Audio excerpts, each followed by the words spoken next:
आज हम MCQ question को सॉल्व करते हैं। इम्पॉर्टेंट क्वेश्चन है। आइए देखते हैं। एक हॉल का आयतन 3000 मीटर क्यूब तथा क्षेत्रफल 1850 मीटर स्क्वायर है। धरातल का अवशोषण गुणांक 0.2 ओपन विंडो यूनिट है। हॉल का अनुरणन काल ज्ञात कीजिए। आपके सामने चार ऑप्शन है। आइए प्रश्न में देखते हैं हमको दिया क्या गया है। उनको दिया गया है आयतन, हॉल का आयतन दिया गया है 3000 मीटर क्यूब और आपको क्षेत्रफल दिया गया है, वो दिया गया 1850 मीटर स्क्वायर और आपको अवशोषण गुणांक, इसे आप ए से भी डिनोट करते हैं और सिग्मा ए से भी डिनोट करते हैं। अगर कैपिटल ए बनाएंगे तो ऐसे बनाएंगे और स्मॉल ए तो सिग्मा ए लगा के इसको दिखाएंगे। और ये आपको दिया गया 0.2 ओपन विंडो यूनिट, ये इसका मात्रक होता है। आपसे ये पूछा जा रहा है वो समय बताइए कि जितने समय तक ये साउंड आपका उस हॉल में गूंजेगा, कोई साउंड है वो गूंजेगा।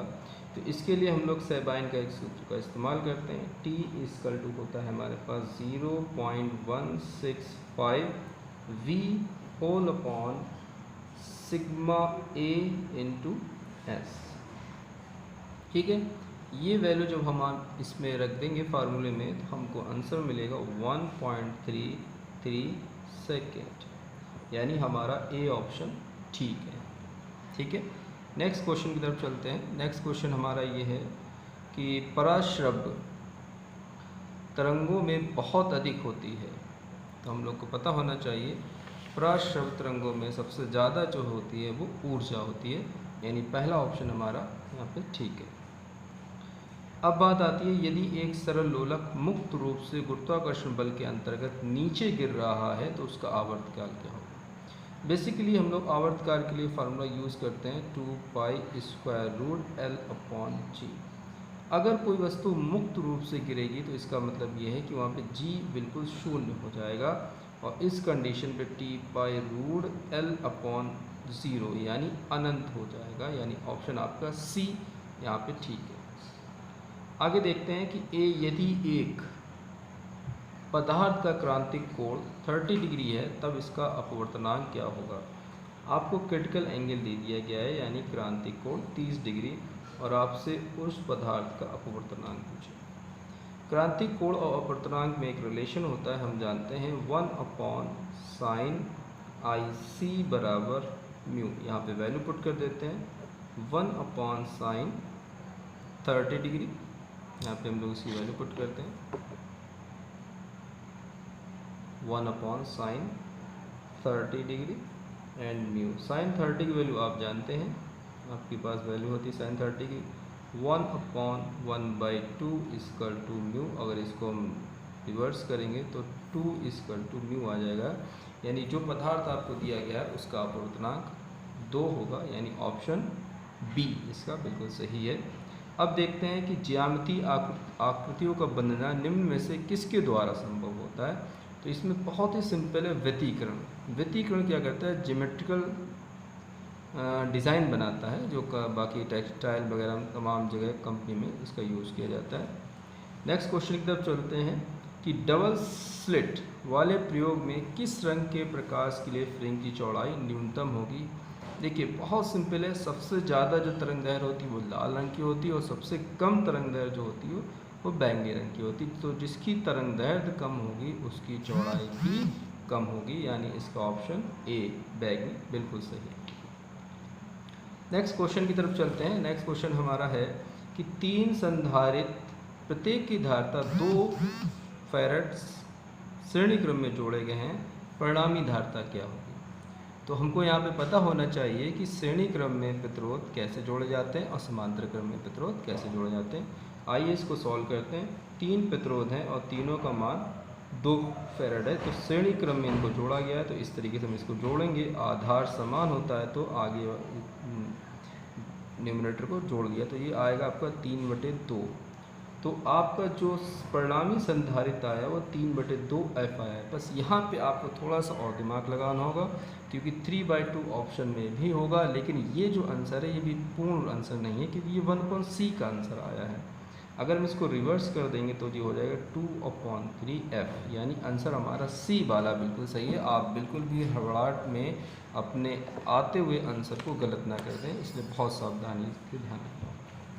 नेक्स्ट क्वेश्चन हमारा ये है कि एक आवेश Q है, एक आवेश Q है और वो एक घन जिसकी प्रत्येक भुजा 1 सेंटीमीटर है। अगर हम एक घन बनाएं, घन का मतलब होता है जिसकी तीनों भुजाएं एक समान होती हैं। इस तरीके से हम घन को समझेंगे। ये घन हमारा यहाँ पे है, ठीक है। अब इस घन की प्रत्येक भुजा A है, ये भी A है, ये भी A है और ये भी A है, और इस घन के में एक आवेश रखा, केंद्र पर एक Q आवेश रखा गया है। तो ये पूछ रहा है कि घन के किसी एक सतह से, यानी इस सतह से या इस सतह से या इस सतह से कितना विद्युत फ्लक्स निकलेगा। तो हम लोग जानते हैं ये एक बंद पृष्ठ है, और बंद पृष्ठ के लिए विद्युत फ्लक्स की डेफिनेशन जो बताई थी गॉस ने, वो बताया था Q/ε0। लेकिन यहाँ पे हम देखेंगे इसकी 6 फलक होती हैं। हम जानते हैं इसकी कितनी फलक होती हैं, 6, और ये पूछ रहा है एक फलक से कितना निकलेगा। तो यहाँ पे हम लोग क्या कर देंगे, बस यही यहाँ पे समझने वाली बात है, Q/6ε0, यानी ये इसका बिल्कुल राइट आंसर है। यानी इस ऑप्शन पे अगर जाएंगे तो सी इसका आंसर बिल्कुल सही है। नेक्स्ट क्वेश्चन की तरफ बढ़ते हैं। 9, क्वेश्चन नंबर 9 हमसे कहता है एक आवेशित चालक के केंद्र पर विद्युत विभव होता है। हमेशा याद रखिएगा 0। किसी भी आवेशित चालक के केंद्र पर विद्युत विभव का मान 0 होता है। नेक्स्ट, किरचॉफ का प्रथम नियम अर्थात सिग्मा I = 0 निम्न का संरक्षण का नियम है। यानी किरचॉफ का पहला नियम क्या संरक्षित करता है, तो बहुत सिंपल है, आप आवेश लगाइएगा उसमें। बहुत से लोग ऊर्जा लगा देते हैं, धारा लगा देते हैं, लेकिन आवेश is the right answer. Next question की तरफ चलते हैं कि यदि व्हीटस्टोन परिपथ में बैटरी तथा गैल्वेनोमीटर की स्थिति आपस में बदल दी जाए तब संतुलित दशा होगी। बहुत सिंपल है, अपरिवर्तित। ये याद करने वाला क्वेश्चन है, इसका आंसर होगा अपरिवर्तित। नेक्स्ट क्वेश्चन, स्थायी चुंबक ऐसे पदार्थ का बना होता है जो होता है प्रतिचुंबकीय, अनुचुंबकीय, लौह चुंबकीय या इनमें से कोई नहीं। इसका राइट आंसर है लौह चुंबकीय। आप इस लौह चुंबकीय याद कर लेंगे और इसको टिक लगा देंगे। एक और क्वेश्चन आपके सामने, वेबर प्रति एम्पियर इंटू मीटर बराबर होता है। इज़ द इम्पॉर्टेंट क्वेश्चन, और इसको आप बिल्कुल भी इग्नोर ना करें। वेबर प्रति एम्पियर इंटू मीटर बराबर होता है न्यूटन के। ये ध्यान रखिएगा, ये वेरी ट्रिकी क्वेश्चन है, इसको आप लोग अपने माइंड में रखेंगे। आगे बढ़ते हैं हम लोग। नेक्स्ट क्वेश्चन आपके सामने ये है कि आपसे पूछा जा रहा है कि यहाँ पे जो राइट संबंध है वो क्या है आपका, यहाँ पर बिल्कुल रियल संबंध, यानी ये जो रिलेशन आपके सामने आ रहा है, ये रिलेशन आप देखिएगा अल्फ़ा व बीटा, ये रिलेशन होते हैं ट्रांजिस्टर के। तो इसमें जो सबसे राइट रिलेशन है वो आपका देखने को मिलेगा सी ऑप्शन, यानी ये वाला बीटा = α/1 - अल्फ़ा। नेक्स्ट क्वेश्चन है, ये भी बहुत ही ट्रिकी और ज़्यादा क्वेश्चन इंपॉर्टेंट है और पेपर में अक्सर आता है। एक अर्धचालक का प्रतिरोध ताप गुणांक होता है, ऑलवेज नेगेटिव होता है। ध्यान रखिएगा, चालक हम लोग के दिमाग में चालक सेव होता है ना, तो चालक नहीं है, यहाँ पे अर्धचालक है। ये ट्रिक आपके सेव क्वेश्चन में बनाई जा सकती है आपको भ्रमित करने के लिए, तो आप हमेशा याद रखिएगा इसका नेगेटिव होता है। नेक्स्ट क्वेश्चन हमारा है कि मेसर की फुल फॉर्म क्या होती है, तो याद रखिएगा maser microwave amplification by stimulated emission of radiation, यानी ऑप्शन बी आपका is the right answer. Next question की तरफ बढ़ते हैं। क्वेश्चन नंबर 17, ये आपसे कहता है ये क्रांतिक कोण ताप के बढ़ने से क्या होता है, बढ़ता है, घटता है, समान रहता है या इसमें से कोई नहीं। तो बहुत सिंपल आंसर इसका, क्रांतिक कोण ताप के बढ़ने से बढ़ता है।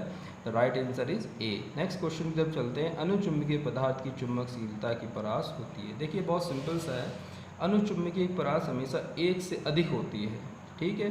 तो इसमें हमारे 2 ऑप्शन आ रहे हैं, ए ये तो होगा ही नहीं, डी भी नहीं होगा, तो हमारे पास बी और सी में चॉइस है।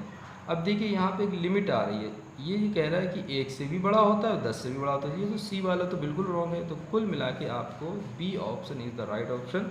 आपको याद होना चाहिए अनुचुंबकीय पदार्थ की जो चुंबकशीलता होती है वो 1 से अधिक होती है, और प्रतिचुंबकीय की जो चुंबकशीलता होती है वो 1 से कम होती है, और लौह चुंबकीय पदार्थ की जो चुंबकशीलता होती है वो बहुत ज़्यादा होती है। तो यहाँ पे आपसे अनुचुंबकीय पूछी जा रही थी, तो is the right answer is B. Next question की तरफ चलते हैं। पल्स लेज़र आपके सामने है, पल्स लेज़र है, यानी पल्स लेज़र का इनमें से क्या एग्जाम्पल है? रूबी लेज़र एग्जाम्पल है, या हीलियम लेज़र, या सेमी कंडक्टर लेज़र, या कोई नहीं। तो पल्स लेज़र याद रखिएगा हमेशा, Ruby laser is the example of pulse laser. ठीक, नेक्स्ट क्वेश्चन की तरफ चलते हैं। Is the last question, important है। आपसे कहा गया है, दिखाए गए चित्र में वोल्ट मीटर का प्रतिरोध 200 ओम है, तो वोल्ट मीटर का पाठ्यांक क्या होगा? 4 ऑप्शन आपके सामने। देखिए यहाँ पे सबसे इम्पोर्टेंट बात है, आपको इसका प्रतिरोध बोल के बताया गया है 200 ओम है, और इसके सामने ये 200 ओम एक और लगा हुआ है। तो ये दोनों आपस में कैसे हैं? समांतर क्रम में, और समांतर क्रम में हम लोग प्रतिरोध को निकालना जानते हैं। तो समांतर क्रम में अगर हम इसको प्रतिरोध निकालेंगे 200 गुणे 200 ओम अपॉन 200 प्लस 200, तो इसको अगर सॉल्व करेंगे तो ये हमारे पास आ जाएगा 4 1 2 3 4, और नीचे हो जाएगा 400, और ये आपका ये चला जाएगा, और यहाँ पर मिलेगा आपको 100 ओम, यानी ये समांतर है। आप अगर इतने हिस्से को सॉल्व करेंगे तो आपको प्रतिरोध मिलेगा 100। अब ये वाला 100 जो आपके साथ है, इस वाले 100 के सॉल्व किस में आ जाएगा? श्रेणी क्रम में। तो श्रेणी क्रम में जब आप इसको सॉल्व करेंगे तो श्रेणी क्रम के लिए आपको क्या करना होगा? इसको ऐड करना होगा। तो परिणामी प्रतिरोध मिलेगा आपको 100 प्लस 100 बराबर 200 ओम, यानी इस पूरे सर्किट में कितना प्रतिरोध काम कर रहा है वो आपको मिल गया 200। अब आपको बताना है कि इसमें धारा कितनी बह रही है। तो धारा के लिए हम लोग जानते हैं कि I इक्वल टू क्या होता है हमारे लिए? I इक्वल टू होता है V अपॉन R।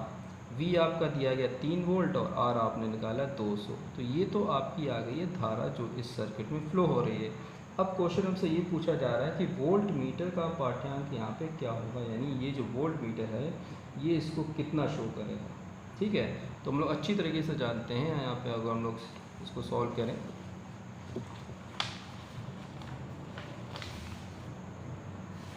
इसको हम लोग देखते हैं, तो इसका जो सोल्यूशन जो आएगा हमारे सामने, हम लोग जानते हैं वोल्ट मीटर का पाठ्यांक जो होता है V इक्वल टू RI होता है हमारे लिए। R आपने यहाँ पे निकाला, जो वोल्ट मीटर का जो पाठ्यांक आपका आया था वो कितना आया था? 100 आया था। यहाँ पे जो इस जगह पे जो आया था वो कितना आया था? 100, और I आपने अभी निकाला 3/200। तो इसको जब सॉल्व करेंगे तो कितना आ जाएगा? 3/2। तो आप इसको सॉल्व करेंगे तो ये कितना बनेगा? 2 जीरो से 2 जीरो चला जाएगा, तो ये आपका बनेगा 1.5 वोल्ट। ठीक है, तो is the right answer is B, A, 1.5 volt इस वोल्ट मीटर का पाठ्यांक होगा। आई होप आपको क्वेश्चन उसके ऑप्शन का सोल्यूशन समझ में आएगा। लाइक, शेयर और सब्सक्राइब करना ना भूलिएगा, और एक इम्पोर्टेंट कमेंट बॉक्स में कमेंट ज़रूर करें।